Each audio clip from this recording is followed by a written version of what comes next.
আজকে একটা মজাদার রেসিপি আপনাদের সাথে শেয়ার করবো। বেসালা বাইর করলে সুবিধা। আমি এখানে অনেকগুলো কাঁচামরিচ নিছি, এগুলো সিদ্ধ করবো। সিদ্ধ করার পরে আবার এগুলো আপনার খোলার ভিতরে টালমু। টালার পরে ব্লান্ডার করি মাছ দিয়ে ডিম দিয়ে মরিচ মরিচ খোলা করবো এই আর কি। আর এখানে আমরা 3 জন, এই জন্য অল্প কয়টা মাংস নিছি, আলু দিয়ে রান্না করবো। আর এখানে পেঁয়াজের জন্য ডাল, পেঁয়াজ টেঁয়াজ পুডিনাল করে রেখেছি। আপনাদের সাথে রেসিপিটা এই বারবার দাফে দাফে শেয়ার করবো। আমার বেসালার বাইদের জন্য সুবিধা হবো। এটা খুব মজার খাওয়া। দেখেন আমার মরিচগুলো ফাইনালি সিদ্ধ হয়ে গেছে। এখানে আমি মরিচগুলো টেলে নিতেছি। এখানে আবার কয়টা রসুন দিয়ে দিলাম, রসুনগুলো সহ টালে নিব। রসুন দিলে রসুনের গ্রানটা খুব আলাদা হয় আর কি। এগুলো আমি টেলে নিয়ে ব্লেন্ডার করব। এখান দিয়ে আমি ইফতারির জন্য পেঁয়াজগুলো ভাজি করে নিতেছি।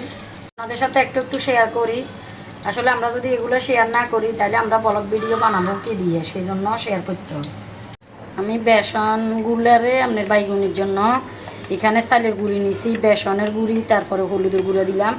আর এখানে আমি বেসনের ব্যাটারটা তৈরি করার জন্য এখানে গরম তেল দিবেন, তাহলে বেগুনিগুলা খুবই সুস্বাদু হবো এবং মচমচে হইব। গরম গরম তেল দিতে হবে। তারপরে আমি একটু পানি দিয়ে মিশিয়ে দিব, বেগুনিগুলো খুব হইব।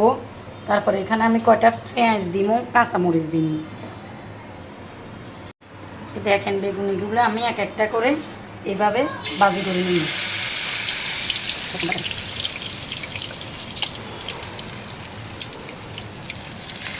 এখানে আমি মাংসগুলো ভাজি করে নিয়ে আমি এখানে মশলা মাখি রাখে দিয়েছিলাম আধা ঘন্টা পর্যন্ত। এখন একটা একটা করে ভাজি করে নিই। দেখেন আমি কাঁচামরিচগুলো সিদ্ধ করে টেলে রসুন সহ ভাজি করে নিছি। এখন দেখেন এগুলো আমি ব্লেন্ডার করবো।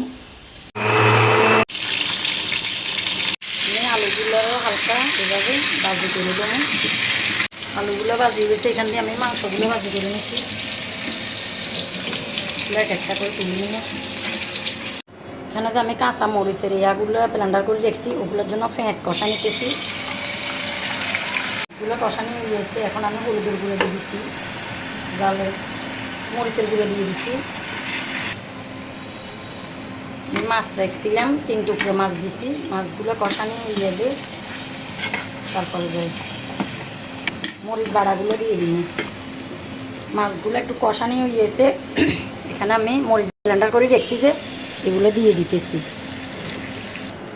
আমি একটু পরিমাণ মতো পানি দিছি মাছগুলো সিদ্ধ হয়ে বেলায় আর মরিচের আষ্টা গন্ধটা চলে যাওয়ার জন্য। ফাইনালি আমার জাল ভাজিটা হয়ে গেছে। আমি ডিমটা দিয়ে দিছি, এটা 80 ডিম দিছি।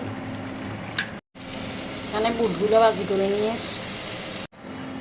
ফাইনালি এখানে আমি তেল গরম করে নিচ্ছি। মশলাগুলো সবগুলো একসাথে মাখি নিচ্ছি। ওই যে আপনার লেট হয়ে যেতেছে, ইফতারের টাইম হয়ে যায়, সেই জন্য এগুলো মুরগির জন্য। আদা রসুন পেঁয়াজ সবগুলো দিয়ে মশলা দিয়ে আমি এখন কষাই নিব এগুলো। বেগুনি ভাজি করছি যে এটা রেসিপিটা আপনাদেরকে দেখাতে পারি নাই। বেগুনি ভাজি করতে যে একটা ইতিহাস হয়ে গেছে, দেখছেন না? বেশি চালাক যে বেশি রেসিপি দেখাতে যায়, একটা ইতিহাস হয়ে গেছে। ফাইনালি আমার মশলাগুলো কষানি হয়ে গিয়েছে। দেখেন আমি আলু আর মাংস একসাথে দিয়ে দিচ্ছি, একটু কষানি নিয়ে ভালোভাবে আমি তত মজা হয়। আর এখান দিয়ে আমি পানি গরম দিয়েছি, আমি গরম পানি দিব কষানি হয়ে গেলে। দেখেন ফাইনালি আমার মাংসগুলো কষানি হয়ে গেছে। এখন আমি জল দিয়ে দিই, আমি গরম পানি দিয়ে দিতেছি। ফাইনালি আমার মাংসগুলো রান্না হয়ে গেছে। দেখেন মাংসর কালারগুলো কি সুন্দর হয়েছে, মাশাআল্লাহ। আর এখানে মরিচ ভাজি বলছি যে এটা না খাইলে বুঝতেন না আপনারা যে সুস্বাদু হয়েছে, বলার বাইরে এই রেসিপিটা। আপনারা অবশ্যই বাসায় এই রেসিপিটা ট্রাই করবেন।